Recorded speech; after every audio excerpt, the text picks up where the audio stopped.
నమస్తే. Welcome to పోల్టెంట్ health. ముందుగా మహిళలందరికీ మహిళా దినోత్సవ శుభాకాంక్షలు. మానవ జాతి మనుగడకు ప్రాణం పోసింది మగువ. త్యాగంలో అనురాగంలో తరగని పెన్నిది మగువ. స్త్రీ ఒక అమ్మగా, భార్యగా, చెల్లిగా ఎన్నో పాత్రలు పోషిస్తూ తాను పస్తులుంటూ కూడా తన కుటుంబం కోసం, ఈ సమాజం కోసం వెలకట్టలేని సేవలు చేస్తూ మానసికంగా, శారీరకంగా కృంగి కృషించిపోతూ తన ఆరోగ్యం పట్ల శ్రద్ధ చూపించటం లేదు. అందుకే మహిళా దినోత్సవం సందర్భంగా మహిళలకు సాధారణంగా వచ్చే అనారోగ్య సమస్యలేంటి, వాటికి ఆయుర్వేదంలో ఎలాంటి పరిష్కార మార్గాలు ఉన్నాయనే విషయాలను మనకు తెలియచేయడానికి ఈరోజు మన స్టూడియోలో ఉన్నారు ప్రముఖ ఆయుర్వేద నిపుణులు డాక్టర్ టిఎన్ లక్ష్మి గారు. డాక్టర్ గారిని అడిగి మరిన్ని విషయాలు ఇప్పుడు తెలుసుకుందాం. నమస్తే మేడం. నమస్తే అండి. మేడం, ముందుగా మీకు మహిళా దినోత్సవ శుభాకాంక్షలు. ఈ వీడియోని వాచ్ చేసిన పొలిటెంట్ హెల్త్ ప్రేక్షకులందరికీ మహిళా దినోత్సవ శుభాకాంక్షలు. మ్యామ్, ఎక్కువగా మహిళల్లో కనిపించే అనారోగ్య సమస్యల గురించి చెప్పండి, అండ్ వాటిని ముందుగా ఎలా గుర్తించాలి అది కూడా చెప్పండి. జనరల్గా ఏంటి అంటే ఆడవాళ్ళు వాళ్ళకి ఉన్న హెల్త్ ప్రాబ్లమ్స్ కంటే చుట్టుపక్కల వాళ్ళని ఎక్కువ చూసుకోవడమే సరిపోతుంది. అది అమ్మ రోల్ అయినా, అక్క రోల్ అయినా, చెల్లెల రోల్ అయినా, ఎవరైనా సరే మనకంటే మన పక్క వాళ్ళకి ఏదైనా వచ్చేసిందంటే ముందు ఎక్కువ మనం బాధపడిపోతుంటాం. సో మనకి ఏదైనా ప్రాబ్లం వచ్చిందంటే పర్లేదులే, ఏదో ఒకటి తాగితే సరిపోతుంది, పర్లేదులే కొంతసేపు అట్లా ఉంటే సరిపోతుంది, వచ్చిన ట్యాబ్లెట్ వేసుకుంటే సరిపోతుంది. ఈ టైప్లో ఏంటంటే మన హెల్త్ గురించి వచ్చినప్పుడు చాలా తక్కువగా పట్టించుకోము. బట్ పిల్లల దగ్గరికి వచ్చేసరికి చాలా ఎక్కువ ఫీల్ అవుతుంటాం. భర్త దగ్గరికి వచ్చిన వాళ్ళు తగిన రెస్ట్ వాళ్ళకి దొరుకుతుంది. అండ్ యాజ్ ఇఫ్ మహిళగా పొద్దున్న లేచిన దగ్గర నుంచి అందరూ మన మీద డిపెండ్ అయి ఉంటారు. పిల్లల దగ్గర నుంచి, భర్త దగ్గర నుంచి అందరూ మన మీద డిపెండ్ అయి ఉంటారు. సో పొద్దున్న లేచిన దగ్గర నుంచి వాళ్ళకి చేయడమే సరిపోతుంది. ఈ పరుగుల్లో వాళ్ళ హెల్త్ గురించి వాళ్ళు పట్టించుకోవడం చాలా తగ్గించేస్తూ ఉంటారు. ఇప్పుడు కార్పొరేట్స్ వచ్చినాక పిల్లలు కూడా అంటే మీన్స్ బీటెక్ చదివే వాళ్ళకి ఎక్కువ బర్డెన్ అయిపోతుంది, ఆఫీస్ చేసే వాళ్ళకి బర్డెన్ అయిపోతుంది. ఇప్పుడు మహిళలు నైట్ డ్యూటీస్ చేస్తున్నారు, ఆఫ్టర్నూన్ డ్యూటీస్ చేస్తున్నారు, షిఫ్ట్ చేస్తున్నారు. ప్రతి ఒక్కళ్ళు కూడా ఆ పరుగుల్లోనే ఉన్నారు. సో మహిళా అనంగానే కొంచెం సుకుమారంగా ఉంటుంది. సో దానికి తగ్గట్టు మధ్య మధ్యలో రెస్ట్ కూడా తీసుకుంటూ ఉండండి. హెల్త్ కూడా టేక్ కేర్ చేయాల్సి ఉంటుంది. మనకి మెయిన్గా చూస్తే నెలసరి ప్రాబ్లమ్స్, బ్యాక్ పెయిన్ ప్రాబ్లమ్స్, ఈ మధ్య చూస్తే ఇన్ఫర్టిలిటీ కేసెస్ అండ్ ఇవన్నీ కూడా చాలా ఎక్కువ అవుతున్నాయి. అవును మేడం. సో ఇవన్నీ కామన్ కాజెస్ అని చెప్పుకోవచ్చు మనం. ఓకే, ఎక్కువగా వాళ్ళు తినే టైమింగ్స్ కూడా అంటే అందరికీ పెట్టిన తర్వాత తినడం వల్ల, లేదంటే అందరూ నిద్రపోయిన తర్వాత ఇంట్లో పని అంతా చేసుకుని నిద్రపోవడం వల్ల, అంటే నిద్ర తక్కువ అవ్వడం, ఇలాంటి ప్రాబ్లమ్స్ తోటి వాళ్ళకి వచ్చే హెల్త్ ఇష్యూస్ ఎలాంటివి అంటారు? సో మార్నింగ్ లేవగానే మనం ఏం చేస్తాము, ముందు వాళ్ళకి పాలు ఇచ్చాము, వాళ్ళకి టిఫిన్ పెట్టాము 9-9:30 వరకు. సో వీళ్ళకంటూ ఏం టైం ఉండదు. ముందు హస్బెండ్కి ప్యాక్ చేసామా, పిల్లలకి క్యారేజ్ పెట్టామా, వీటితోనే ఉంటాయి. ఇంకా ఆడపిల్లలు యాజ్ ఇఫ్ స్టూడెంట్స్గా మనం ఆలోచిస్తే వాళ్ళు పొద్దున్న లేసారా, బాక్స్ అద్దుకున్నారా, రెడీ అయ్యారా, పోయారా, దీంట్లోనే ఉంటారు. సో పాలు తాగేది కూడా తగ్గిపోయింది. ఇప్పుడు పాలు ఇద్దామన్నా కానీ కల్తీ అయిపోయింది. సో ప్రతి దగ్గర ఈ కల్తీల నుంచి బయటకు పడాల్సి వస్తుంది. ఏ ఫుడ్ తీసుకోవాలనే దాంట్లోనూ ప్రాబ్లమ్స్ వస్తున్నాయి ఆడవాళ్ళకి. ఈ మెన్స్ట్రుయేషన్ అప్పుడు కూడా పరిగెత్తాల్సి వస్తుంది. సో పీరియడ్స్ వచ్చినాయి, ఎగ్జామ్స్ ఉన్నాయి, అప్పుడు కూడా రెస్ట్ ఉండట్లేదు, తప్పదు. సో మెన్స్ట్రుయేషన్ ఉందా, నీకు పెయిన్ వస్తుందా, నీకు ప్రాబ్లమ్స్ ఉన్నాయా, ఈ ఎగ్జామ్స్కి వీటికి సంబంధం లేదు. సో జాబ్ చేసే వాళ్ళకి వాటికి వీటికి సంబంధం లేనట్టే ఉంటుంది. నువ్వు పిల్లలకి ఎగ్జామ్స్ ఉన్నాయి, నీకు పీరియడ్స్ వచ్చినాయి, స్టిల్ నీ పని నీకు ఉంటూనే ఉంటుంది. ఒక అరగంట రెస్ట్ తీసుకుందాము అంటే అరగంటలో వీళ్ళకి లేట్ అయిపోతుంది. సో ఈ ఉరుకుల పరుగుల్లో ఖచ్చితంగా నీకు ప్రాబ్లమ్స్ అనేవి బాగా వస్తున్నాయి. సో పాతకాలంలో ఏంటి అంటే మనకి ఉమ్మడి కుటుంబాలు ఉండేవి. అవును. సో ఏదైనా ఉన్నప్పుడు ఎవరైతే ప్రాబ్లమ్స్ ఉన్నాయో వాళ్ళకి రెస్ట్ ఇచ్చేవాళ్ళు, మిగతా వాళ్ళు వంట చేసేవాళ్ళు. సో ప్రాపర్గా హెల్త్ అయ్యేది. ఇప్పుడు అనుకుంటున్నాం ఇంత టెక్నాలజీ వచ్చింది, ఇన్ని మెడిసిన్స్ వచ్చినాయి, ఇంత ఫుడ్ వచ్చింది, స్టిల్ అందరికీ ఎందుకు రోగాలు వస్తున్నాయి? సో ఇదే కాజ్. కనపడని పని చేస్తుంది. మనం ఇప్పుడు ఇంకా ఎక్కువ పని చేస్తున్నాం ఆడవాళ్ళు చెప్పాలంటే. ఇంత టెక్నాలజీ పెరిగినా సరే ఇంకా ఎక్కువ వర్క్ చేస్తున్నాం మనము. సో ఇప్పుడున్న హెల్త్ కండిషన్స్కి ఏముంది, చాకోస్ వేస్తే సరిపోద్ది, కార్న్ఫ్లెక్స్ తింటే సరిపోతుంది, ఓట్స్ తింటే సరిపోతుంది, మీరేం వండుతున్నారా, ఇది ఒకటి. సో అవి తింటే కూడా హెల్త్ ప్రాబ్లమ్స్ వస్తున్నాయి కదా. సో వాటిలో ప్రిజర్వేటివ్స్ ఉంటున్నాయి. సో ఇవన్నీ కాదు అని చెప్పే కదా అన్నీ మన పాతకాలం పద్ధతిలో అన్నీ చేసుకుంటూ పోవాలి కదా. సో వీటి స్టైల్ కూడా కొంచెం మార్చుకోవాలి. ఇవన్నీ కూడా మనం చూసుకోవాలి. సో లేడీస్ అంటే తను ఆరోగ్యంగా ఉంటేనే చుట్టుపక్కల ఇంటికి అందరికీ ఆరోగ్యంగా ఉంచగలుగుతుంది. సో ముందు మీరు తినండి, టైం చూసుకోండి, ఒక అరగంట ముందు లేవండి, పిల్లలకి ముందు చెప్పండి నేను ఈ టైం కల్లా పడుకుంటానని చెప్పి 8 hours రెస్ట్ అనేది కంపల్సరీ అన్నది మీ టైం టేబుల్లో పెట్టుకోండి. You strict not with the kids, not with you even. నువ్వు కూడా స్ట్రిక్ట్గా ఉండు, పిల్లలతో మాత్రమే కాకుండా నీ హెల్త్ గురించి కూడా నువ్వు స్ట్రిక్ట్గా ఉండు. నువ్వు కరెక్ట్ టైంకి తిను, కరెక్ట్ టైంకి పడుకో. సెల్ఫ్ కేర్ అనేది ఇంపార్టెంట్. డెఫినెట్లీ అండి, సెల్ఫ్ కేర్ అనేది compulsory important. And internal health care కూడా చాలా ఇంపార్టెంట్. మేడం, ఆయుర్వేదంలో గైనకాలజీ అండ్ అలాగే డెలివరీ తర్వాత వచ్చే సమస్యలకి పరిష్కారం అనేది ఆయుర్వేదంలో ఉందా? ఉన్నాయండి, పరిష్కారాలు ఉన్నాయి. అసలు జబ్బుల గురించి చెప్పారు. ఫస్ట్ ఆయుర్వేదం అనగానే నడుము నొప్పి, కీళ్ళ నొప్పి, కాళ్ళ నొప్పి వీటి గురించి ఎక్కువ చేస్తారు. పెరాలసిస్ ఉంటుంది, సోరియాసిస్ ఉంటుంది, ఇట్లా కొన్ని డిసీజెస్ మాత్రమే ప్రచారంలో ఉన్నాయి ప్రస్తుతానికి. బట్ గైనకాలజీ గురించి, మనకి డెలివరీలో వచ్చే సమస్యల గురించి, గర్భిణీ పరిచర్య అంటే ప్రతి నెల మాసిక గర్భిణీ పరిచర్య, ఏం తినాలి, ఎలా ఉండాలి, ఎలాంటి ప్రాబ్లమ్స్ వస్తాయి, ఇవన్నీ కూడా క్లియర్గా ఎక్స్ప్లెయిన్ చేశారండి ఆయుర్వేదంలో. చాలామందికి తెలియదు వీటి గురించి. సో జనరల్గా మనకి ఏంటంటే యోని వ్యాపత్తులు అంటారు అనమాట. 20 రకాల యోని వ్యాపత్తులు చెప్తారు. ఆచరణ, అచచరణ, ప్రచరణ అండ్ విప్లుత, పరిప్లుత, ఇట్లా కర్ణిని, మహాయోని, ఇట్లా డిసీజెస్ అన్నీ ఏవైతే మనకి గైనిక్లో ఏవైతే ఉన్నాయో, ప్రొలాప్స్ అని కానీ, అంటే గర్భసంచి జారిపోవడం కానీ, గర్భసంచి ఎండిపోవడం కానీ, కలిసినప్పుడు నొప్పి రావడం కానీ, ఇట్లాంటివి అనమాట. కొంతమందికి ఇష్టం లేకపోవడం కానీ, కొంతమందికి ఎక్కువ ఇంట్రెస్ట్ ఉండడం కానీ, ఇట్లాంటి సమస్యలు ప్రతి ఒక్కటి కూడా క్లియర్గా ఆయుర్వేదంలో చెప్పారు. ఇట్లాంటి వర్డ్స్ యూజ్ చేసి, కాకపోతే ఆయుర్వేదం వర్డ్స్ ఉంటాయి అంతే, అర్థం కావు అందరికీ అర్థం కావు. కానీ ఇవన్నీ కూడా చెప్పారండి. ఇది ఇప్పుడువి కాదు. చరక సంహిత, యోని వ్యాపత్తులు చెప్పింది చరక సంహిత. సో 4th century నుంచి అసలు గైనిక్ గురించి, గైనిక్ డిజార్డర్స్ గురించి ఇవన్నీ ఉన్నాయి అని కూడా చెప్పారండి. ఇదంతా అధర్వణ వేదం నుంచి ఆయుర్వేదం వచ్చింది. ఆయుర్వేదం నుంచి సంహితలు వచ్చాయి. ధన్వంతరి నుంచి, దివోదాస ధన్వంతరి నుంచి మనకి చరక సంహిత, దృఢపల్లుడు. సో ఇట్లా కంటిన్యూస్గా వస్తూనే ఉన్నాయి. కన్సైజ్ చేస్తున్నారు పార్ట్ని, దాన్ని డెవలప్ చేస్తున్నారు. అన్ని రకాల రోగాలకి ఆయుర్వేదంలో గైనిక్లు కూడా ఖచ్చితంగా ట్రీట్మెంట్స్ ఉన్నాయి, పరిష్కారాలు ఉన్నాయి. జబ్బులు ఏంటో కూడా చెప్పారు.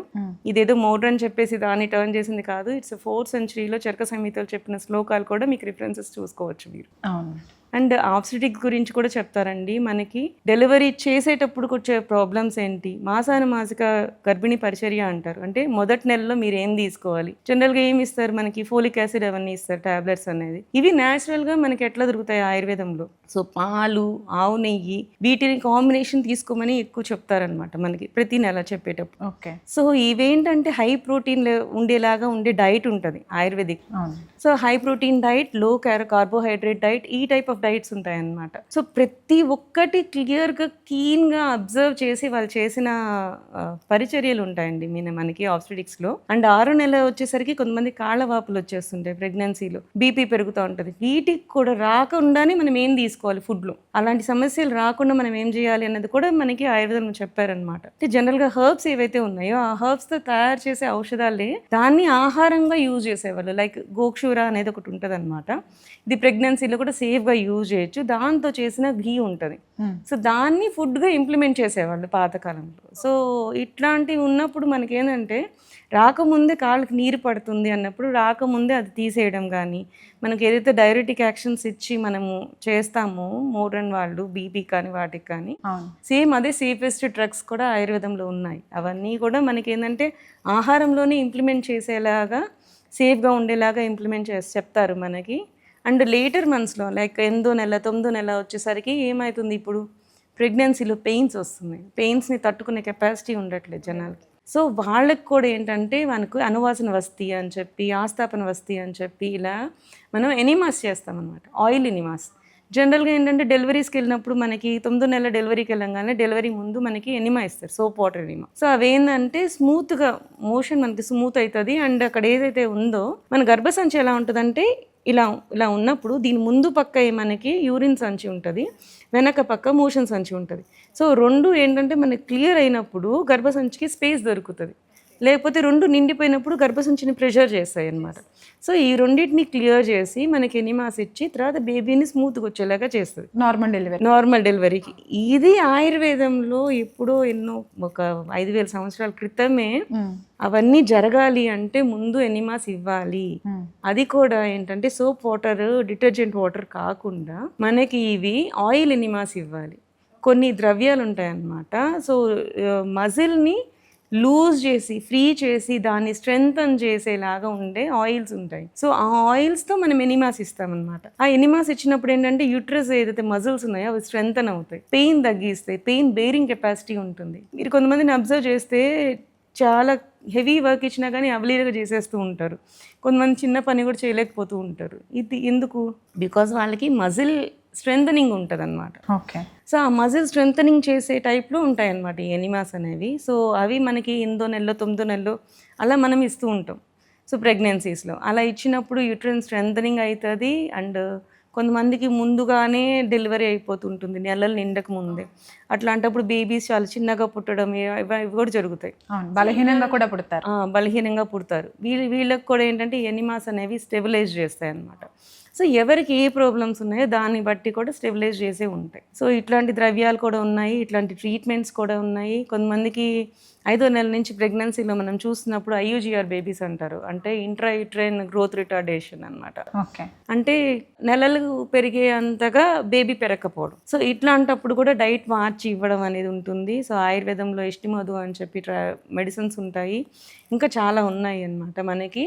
సో వాటిల్ని యూజ్ చేయడం అనేది మంచిగా ఎలా వాడాలి అనేది ఆయుర్వేదంలో క్లియర్గా చెప్పారు మనకి. ఓకే. సో ఇవన్నీ డ్యూరింగ్ ప్రెగ్నెన్సీ. మనం ఇందాక వరకు ఏం చెప్పుకున్నాం? బిఫోర్ ప్రెగ్నెన్సీ మెన్స్ట్రుయేషన్ ప్రాబ్లమ్స్, యోని వ్యాపత్తుల గురించి చెప్పారు. ఇప్పుడు ప్రెగ్నెన్సీలో వచ్చే ప్రాబ్లమ్స్ ఇవన్నీ కూడా మాసికంగా ఎలా చేయాలి అని కూడా చెప్పారు. ప్రెగ్నెన్సీ అయిపోయాక వచ్చే ప్రాబ్లమ్స్ అంటే మనకి డెలివరీ టైంలో వచ్చే ప్రాబ్లమ్స్తో కూడా చెప్పారు. మూఢగర్భం అని చెప్పి, కీలకం అని చెప్పి, మనకి కుబ్జవాతం అని చెప్పి ఇట్లా అన్నమాట. సో వాటికి కూడా చెప్పారు.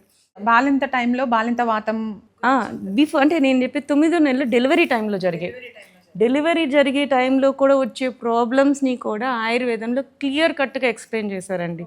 ఒక చెయ్యి వస్తుంది, హెడ్ జనరల్గా తలతో మనకి బేబీ వస్తే ఈజీగా డెలివరీ అవుతుంది. సో ఇది కాకుండా ఒక చెయ్యి పెట్టి ఒక్కొక్కసారి చెయ్యి ఇట్లా పెట్టుకొని హెడ్ బయటకు వస్తుంది.